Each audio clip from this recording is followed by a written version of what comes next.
এই মুচির বেটা, আমার জুতাটা ময়লা হয়ে গেছে, একটু পালিশ করে দে তো। স্যার আপনি কি বলছেন? এভাবে কথা বলছেন কেন? পাটা নামিয়ে কথা বলেন। এই মুচির বাচ্চা, তোর এত বড় সাহস, তুই আমার পা নামিয়ে রাখতে বলিস?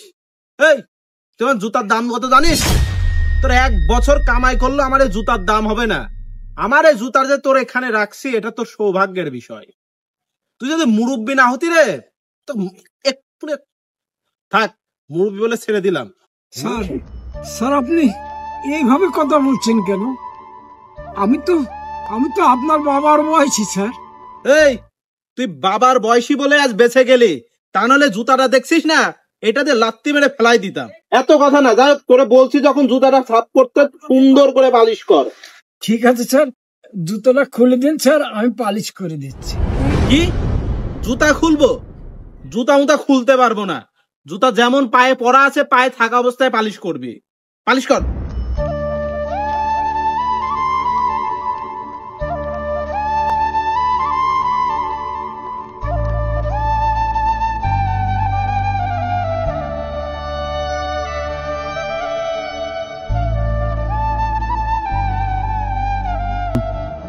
হ্যাঁ হয়েছে, এটা হয়েছে, এইটা কর।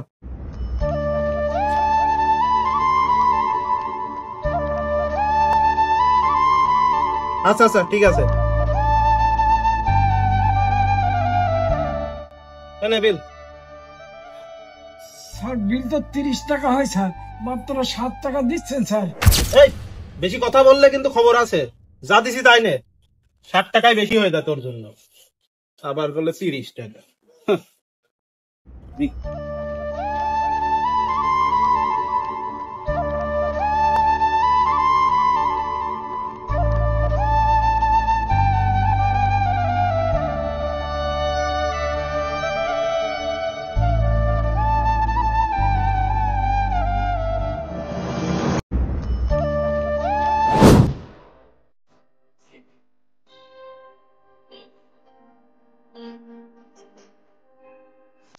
কাকা এই যে একটু সেলাই করে দেন তো। বাবা এই যে এটা পাই না। জি ঠিক আছে।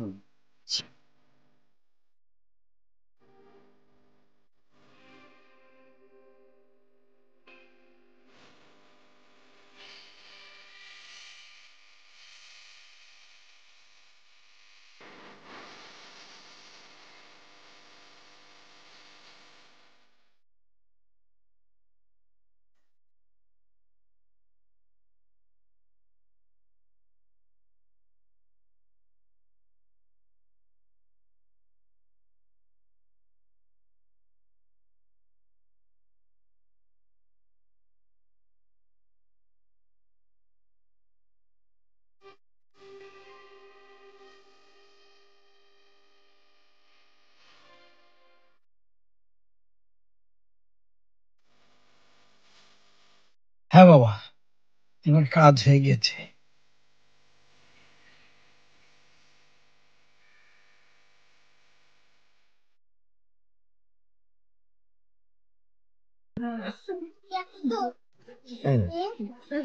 আচ্ছা তো আসি, হ্যাঁ।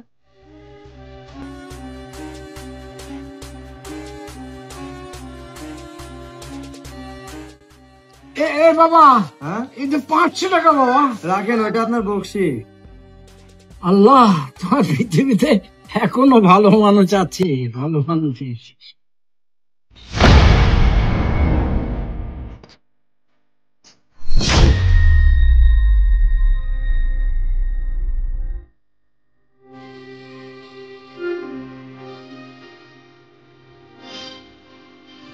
হ্যালো হ্যালো বাবা, এ, তুমি তুমি আমার এখানে এসো। আমার খুব আমার মুখে খুব অজস্র ব্যথা হচ্ছে বাবা। আমি আর পাচ্ছি না, আমি আর পাচ্ছি না বাবা। তুমি এখানে এখানে এসো। কি হয়েছে বাবা? আহ, আহ, আহ, আমার খুব মুখে ব্যথা হচ্ছে বাবা। এসো, ভ্যান কই? এই, ভ্যান, এই, ভ্যান।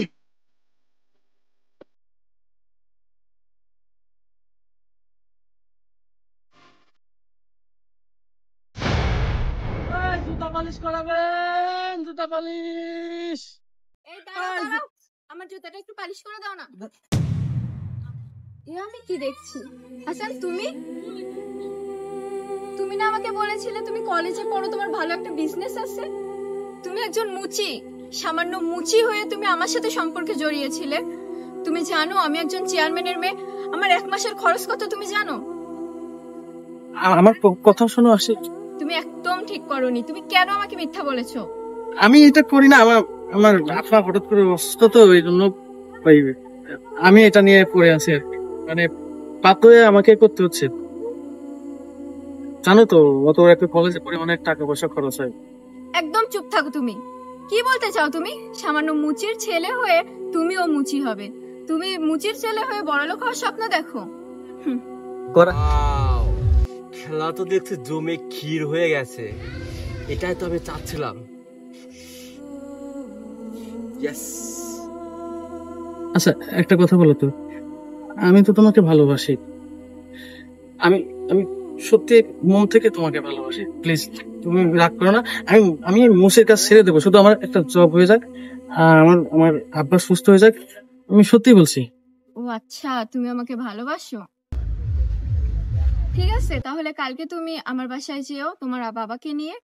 তারপরে আমার বাসায় গিয়ে তুমি বিয়ের বিষয়ে কথা বলো। কি বললে সত্যি? হ্যাঁ, তুমি কালকে তোমার বাবাকে নিয়ে আমার বাসায় যেও। আচ্ছা ঠিক আছে, আমি কালকে আমার আব্বাকে নিয়ে তোমার বাড়ি যাবো না। হ্যাঁ আচ্ছা ঠিক আছে। আজকে আমি আর কাজ করবো না, আমি আমার আব্বার সাথে গিয়ে কথা বলি। তুমি বাসায় যাও। হ্যাঁ ভালোই হয়েছে, আজকে আর কাম টাম করবো না, বাসায় যা আব্বার সাথে এই বিষয়ে আলোচনা করি। কালকের মধ্যে বিয়ের প্রস্তাব নিয়ে যেতে হবে।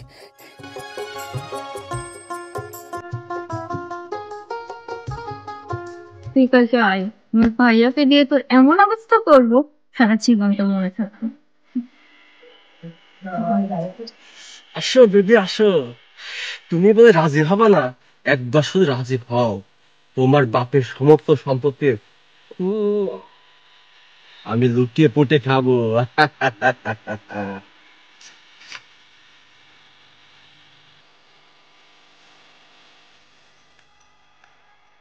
এ অনাক, তোমাকে তো দেখলাম ওখানে একটা মুদির সঙ্গে কথা বলতে, তো ওর সঙ্গে তোমার তো কিসের কথা বুঝলাম না তো আমি।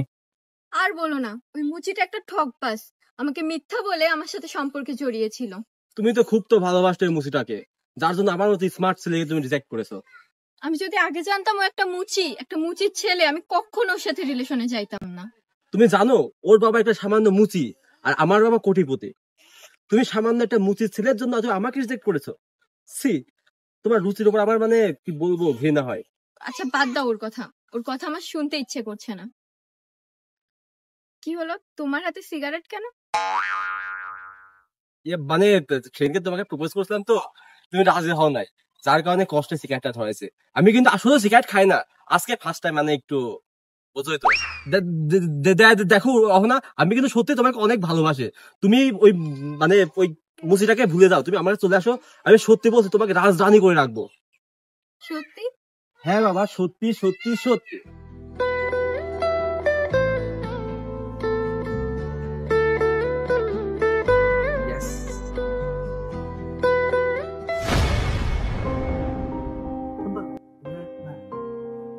বাড়িতে কেউ আছেন?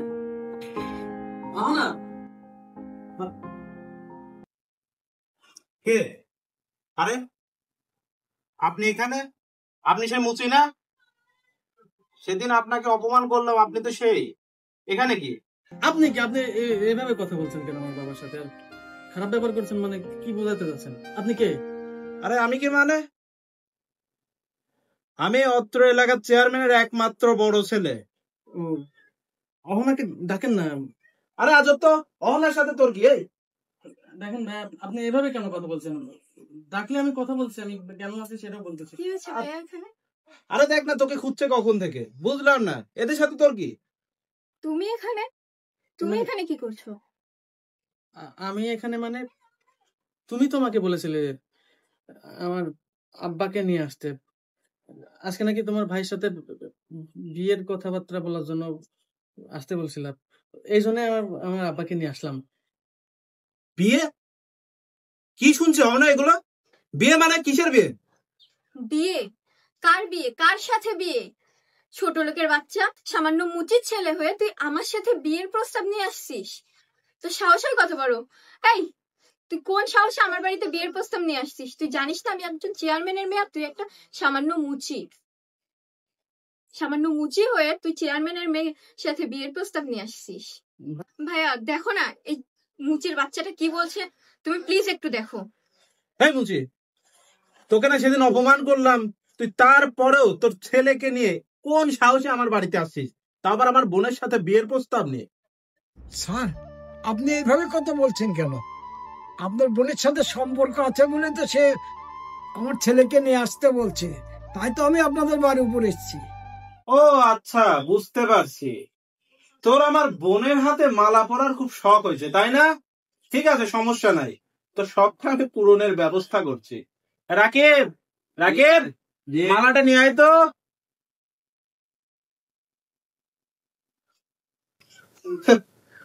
বোন, এই নে মালাটা ওর গলায় পরিয়ে দে, খুব শখ হয়েছে না? না না, দারুণ মানাইছে কিন্তু।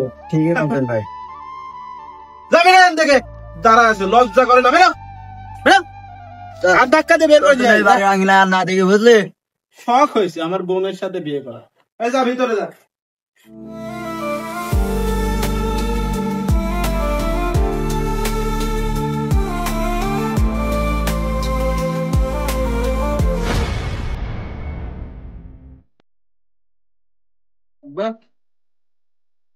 ঘুমাইছো নাকি? হ্যাঁ, ওষুধ খাইছো?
বল, তুই কেমন ছেলের সাথে প্রেম করলি বল, যে কিনা আমাদের বাবার সব সম্পত্তি তার নিজের নামে লিখে নিল আর আমাদের পথে বসালো। এখনই আমাদের ভিক্ষা করে খেতে হচ্ছে। এই দিনও কি দেখা লাগলো আমাদের? এই দিন দেখার আগে আমাদের মৃত্যু কেন হলো না? ভাইয়া আজকে কত টাকা হলো? রে, কি আর বলবো বোন, যে হাত দিয়ে একসময় লাখ লাখ টাকা নাড়ছে আর সে হাত দিয়ে সামান্য কয়েন নাড়তে হচ্ছে। ভাই, কিছু টাকা দিয়ে সাহায্য করেন।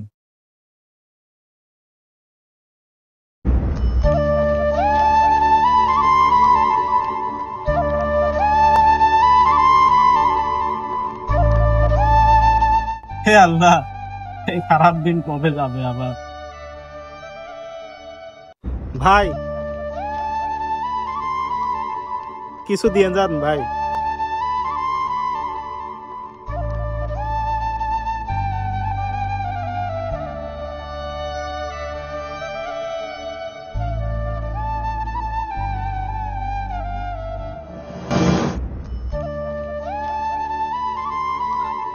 আল্লাহ, এতগুলা টাকা! আমি তো কখনো এতগুলা টাকা ভিক্ষা করে পাই নাই।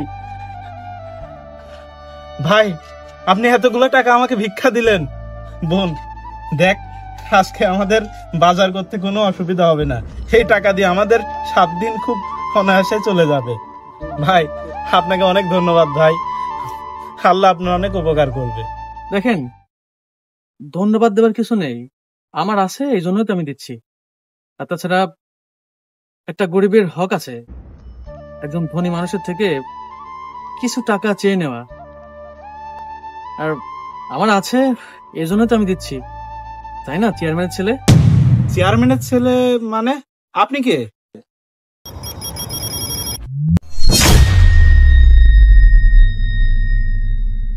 আপনি আপনি এখানে এইভাবে? তাও হ্যাঁ, আমি সামান্য একজন মুচির ছেলে, যে কিনা নিজেও মুচিগিরি করত, যাকে আপনারা মুচি বলে, গরিব মানুষ বলে জুতার মালা পরিয়ে টাকার অহংকারে দাম্ভিকতায় বাড়ি থেকে বের করে দিয়েছিলেন। সেই ছেলেটাই আমি। আমার এই অবস্থান দেখে অবাক হয়ে যাচ্ছেন না? হ্যাঁ, অবাক হওয়ারই কথা। দেখেন, আমি আপনাদেরকে বলেছিলাম, একটা মানুষ ভালো পর্যায়ে যেতে হলে, একটা মানুষকে দেশের সর্বোচ্চ পর্যায়ে যেতে হলে তাকে কেন বড় লোকের ছেলে হতে হবে? কেন ভিক্ষুকের ছেলে, মুচির ছেলে, ভ্যান চালকের ছেলে, রিক্সা চালকের ছেলে, তারা কি দেশের সর্বোচ্চ পর্যায়ে যেতে পারে না? তারা কি মেধাবী হতে পারে না? তারা কি পড়াশোনা করে ভালো অফিসার হতে পারে না? বিশেষ করে হতে পারে না? হ্যাঁ, তারাও পারে। দেখেন, একটা সময় আমাকে অনেক কথা শুনিয়েছেন, আমার বাবাকে অপমান করেছেন আপনারাই তো। আরে যে আপনার বোন, আমার সাথে তার সম্পর্ক ছিল, আমাকে বিয়ে করবে বলে আমার বাবাকে নিয়ে আপনাদের বাড়িতে প্রস্তাব নিয়ে যেতে বলেছিল। আমি গেছিলাম, আর আমাকে জুতার মালা পরিয়ে তুর তুর করে মানুষের সামনে বের করে দিয়েছেন। এজন্য আমার কি হয়েছে জানেন? আমার একমাত্র বাবা, আমার সেই বাবাটা এই অপমান সহ্য করতে না পেরে মারা যায়। আমি অনেক কষ্ট পেয়েছি। আমি তখন থেকে প্রতিজ্ঞা করেছি, এই মুচির ছেলেকেই বিসিএস ক্যাডার হয়ে দেখাইতে হবে, দেশের সর্বোচ্চ পর্যায়ে যেতে হবে। আপনাদের কি অবস্থা? এই যে এখন ভিক্ষা করছেন। হ্যাঁ, আমি কিন্তু আপনাদের বিষয়ে অনেক আগে থেকেই জানি। আমি শুনেছি আপনারা আপনার কর্মের ফলের কারণে রাস্তায় রাস্তায় ভিক্ষা করে বেড়াচ্ছেন। আর আমি সেই মুচির ছেলে, যাকে অপমান করেছিলেন, যার বাবাকে অপমান করেছিলেন, সে এখন বিসিএস ক্যাডার হয়ে ভালো একটা জব করে বাইক নিয়ে ঘুরে বেড়াচ্ছে। দেখছেন কার পরিণতি কোথায় কি হয়? শোনেন, একজনের খারাপ অবস্থা দেখে তার সাথে খারাপ ব্যাপার করবেন না। আল্লাহ ছাড় দেয় কিন্তু ছেড়ে দেয় না, মাথায় রাখবেন। বুঝতে পারছি। আমি আপনাদেরকে আসলে এভাবে খারাপ ভাষায় কথা বলতে চাইনি, জাস্ট আপনাদেরকে বোঝাতে চেয়েছি। শুনুন, আমি এখন একটা ভালো জব করি, আপনার বোন তো অনেক পড়াশোনা করে, তাই না? ঠিক আছে, আমার সাথে দেখা করেন, আমি আপনার বোনের একটা জবের ব্যবস্থা করে দেবো, যেন আপনাদের ভিক্ষা করতে না হয়। আর একটা কথা মাথায় রাখেন, কখনো কোনো অবস্থায় যদি আপনাদের এই অবস্থা থেকে অবস্থার পরিবর্তন হয়, ভালো পর্যায়ে যান, কখনো কোনো মুচিকে, কোনো ভ্যান চালককে, কোনো ভিক্ষুককে খারাপ চোখে দেখবেন না। ভালো থাকবেন, আসি। আসসালামু আলাইকুম।